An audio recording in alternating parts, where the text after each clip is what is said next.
میرے مہمانان گرامی موجود ہیں، حضرت مولانا محمد ظفر صاحب یہاں تشریف فرما ہے۔ میں تمام حضرات کی موجودگی میں ایک بات بڑا واضح کر کے اپنا یہ لاؤڈ اسپیکر اور اسٹینڈ کے حوالے کرنے چلا ہوں۔ میں اور میرے یہ ساتھی اور آپ لوگ ہم پیغمبر کے صحابہ کے بارے میں اس لیے جذباتی ہیں کہ اس کائنات کے اندر سب سے تحمل والی ذات، اس کائنات کے اندر سب سے بردبار ذات، اس کائنات کے اندر سب سے صبر والی ذات میرے اور آپ کے رب کی ذات ہے، میرے اور آپ کے اللہ کی ذات ہے کہ لاکھ نافرمانیاں کرنے کے باوجود، لاکھ گناہ کرنے کے باوجود نہ اس رب نے میرا تیرا رزق بند کیا ہے، نہ اس رب نے میری تیری روزی بند کی ہے، نہ رب کا آسمان ٹوٹتا ہے، نہ رب کی زمین پھٹتی ہے۔ وہ کائنات کے اندر اس سے بڑا حلیم کوئی نہیں، کائنات کے اندر اس سے بڑا بردبار کوئی نہیں ہے۔ جب فرعون نے رب کی ربوبیت کو چیلنج کیا تھا اور کیا کہا تھا، انا ربکم الاعلی، کہ میں سب سے بڑا رب ہوں، یہ رب کی ربوبیت کو چیلنج تھا۔ اس وقت میرے رب نے 2 پیغمبروں کی ڈیوٹی لگائی، 2 نبیوں کی ڈیوٹی لگائی کہ اے میرے نبیوں، اے موسیٰ، اے ہارون، جاؤ فرعون کے پاس، اللہ جاتے ہیں اس نے تیری ربوبیت کی چادر کو کھینچنا چاہا ہے، اس نے تیری ربوبیت کو چینج کر دیا ہے، ہم جائیں تو کس طرح بات کریں؟ رب کا قرآن کہتے علماء موجود ہیں، اللہ فرماتے ہیں غصے کے ساتھ بات نہ کرنا، فَقُولَا لَهُ قَوْلًا لَّيِّنًا، اس سے بات کرنا تو نرمی کے ساتھ، آرام کے ساتھ، سکون کے ساتھ، تحمل کے ساتھ بات کرنا۔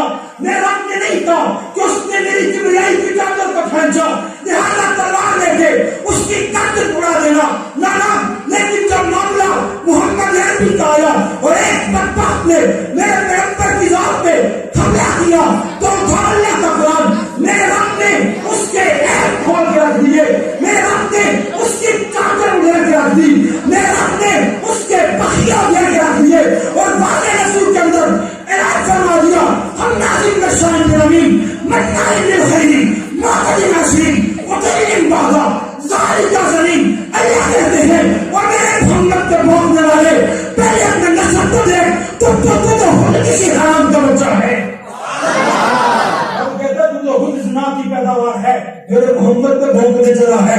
کائنات کی سب سے بردبار ذات اپنی ذات پہ حملہ برداشت کرتی ہے، محمد کی ذات پہ حملہ برداشت ہے۔ اور آج ہم صحابہ کے بارے میں جذباتی کیوں ہیں؟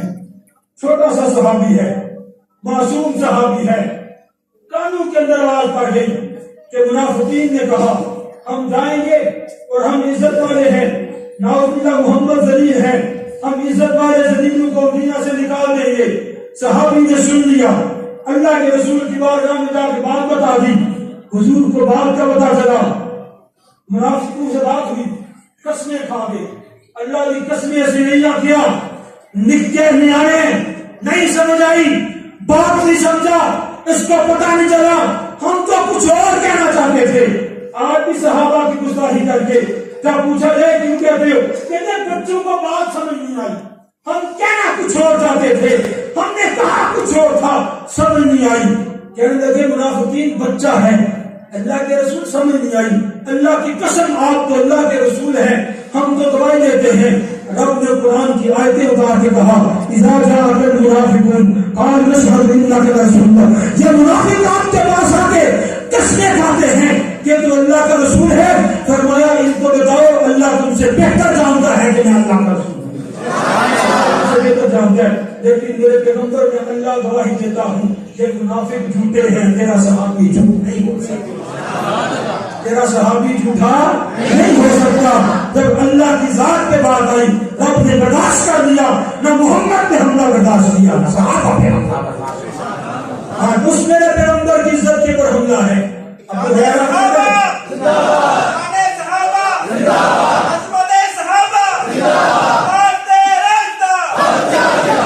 ہریرہ کہتے ہیں میں نے دیکھا 14 کی رات کا چاند چمک رہا ہے اور کمری والے آرام فرما رہے ہیں، میں کبھی اس کو دیکھتا ہوں کبھی اس کو دیکھتا ہوں۔ پوچھنے والا پوچھتا ہے ابو ہریرہ کیا معاملہ ہے؟ کہتے میں دیکھ رہا ہوں آمنہ دا چند سونے کہ رب دا چند سونے، میں دیکھنا چاہتا ہوں کہ زمین کا چاند سونا ہے یا آسمان کا چاند خوبصورت ہے. تو کہنے والے نے کہا ابو ہریرہ تو نے فیصلہ کیا سنایا ہے؟ ابو ہریرہ نے فیصلہ سنایا اور اعلان کر دیا کہ میں نے پیغمبر کے چہرے کو بھی دیکھا اور آسمان کے چاند کو بھی دیکھا، لیکن دل پکار اٹھا اور چاند سے تشبیہ دینا یہ بھی کوئی انصاف ہے؟ اس کے چہرے پہ چھائیاں ہیں، مدنی کا چہرہ صاف ہے. اس کے چہرے پہ چھائیاں ہیں، مدنی کا چہرہ صاف ہے. میرے آپ کے پاس تشریف آئے ہیں حضرت مولانا علامہ ظفر احمد حقانی صاحب. میں اسٹیج اور ممبر ان کے حوالے کرنے سے پہلے آپ سے بیداری کا ثبوت چاہتا ہوں. اللہ کی کبریائی کا نعرہ بلند کیجیے گا، نعرہ تکبیر. ہاتھوں کو ذرا اٹھا کے چادروں سے نکال کے ہاتھوں کو بلند کر کے اللہ کی تکبیر کا نعرہ لگائے.